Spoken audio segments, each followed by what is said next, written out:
Сәлем бердік. Бүгін өзімше торт жасадым сықсып. Сүт қыз деген торт. Бұны жасағанда емізулі әйелдер есіме түседі.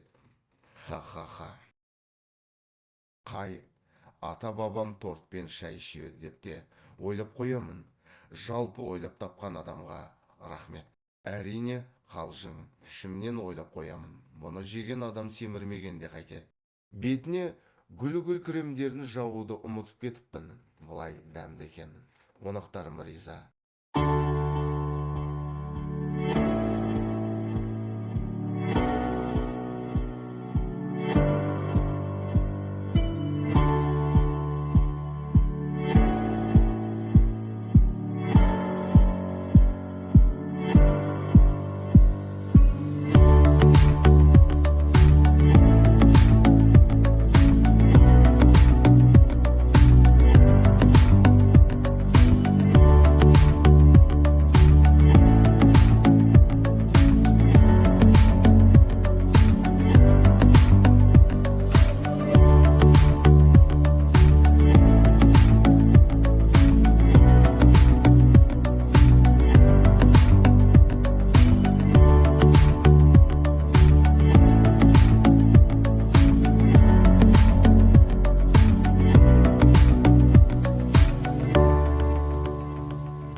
Сіздермен бірге Ақбота Бақытқызы, астарыңыз дәмді болсын.